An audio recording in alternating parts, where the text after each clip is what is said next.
এবার রাজ্যে প্রথম টকিং ড্রোনের ব্যবহার পশ্চিম মেদিনীপুর জেলা পুলিশের, আর যা অ্যাডভান্স টেকনোলজিতে আরেক ধাপ জঙ্গলমহল।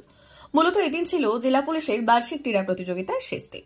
আর শেষ দিনে অন্যান্য অনুষ্ঠানের পাশাপাশি এই টকিং ড্রোনের উদ্বোধন করেন রাজ্যের এডিজি অশোক প্রসাদ। এই টকিং ড্রোন বা অ্যানাউন্সমেন্ট ড্রোন আসলে কি?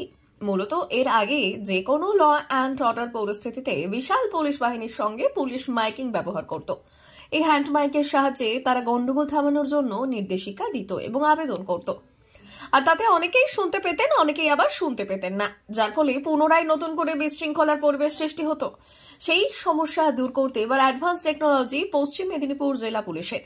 এই টকিং ড্রোনের মাধ্যমে আকাশপথে থেকেই গন্ডগোল থামাতে নির্দেশিকা দিতে পারবে পুলিশ, কারণ এতে লাগানো আছে বড় স্পিকার, সেই সঙ্গে ভালো ছবি তোলার জন্য ক্যামেরা, যার ফলে নির্দিষ্ট দূরত্ব বজায় রেখেই ভিড় যেমন লক্ষ্য করা যাবে, ঠিক তেমনই মেসেজ দেওয়া যাবে সেই ভিড়কে। ফলে ক্ষতির কোনো সম্মুখীন হবে না পুলিশ বাহিনী। এছাড়াও এই বর্ষার সময় প্রাকৃতিক বিপর্যয় দুর্যোগ মোকাবিলায় এই টকিং ড্রোন ব্যাপকভাবে ব্যবহার করা হবে, যার প্রায় 70 মিটার পর্যন্ত উচ্চতায় উঠতে পারে এই ড্রোনটি।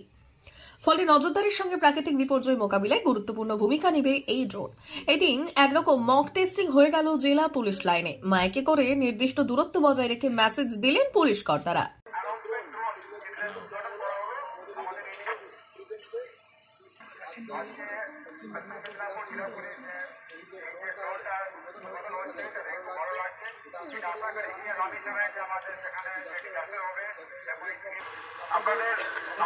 এডিজি ওয়েস্টার্ন জোন স্যার এসেছেন এবং তার হাত ধরে আজকে এই ড্রোনটি ইনগরেশন করা হলো। এটি একটি অ্যানাউন্সমেন্ট ড্রোন, যেটি বিভিন্ন ল অ্যান্ড অর্ডার অ্যারেঞ্জমেন্টস এর ক্ষেত্রে, পুলিশ অ্যারেঞ্জমেন্টস এর ক্ষেত্রে, যেখানে বেশি সংখ্যক লোকজন আসবে তাদের ক্ষেত্রে, এবং কোনো আর্লি ওয়ার্নিং সিস্টেম হিসেবে কাজ করবে কোনো ন্যাচারাল ক্যালামিটিস বা ডিজাস্টারের পূর্বাভাসে। এটা উড়বে প্রায় 35 মিনিট একটানা, এবং এটিকে ওয়াকি টকি থ্রু দিয়ে এর সাথে কমিউনিকেট করা যায়। যেটা বলতে হচ্ছে লাইভ, সেটাকে ওয়াকি টকি থ্রু দিয়ে ওটাকে বলানোর ব্যবস্থা করা থাকছে এটাতে।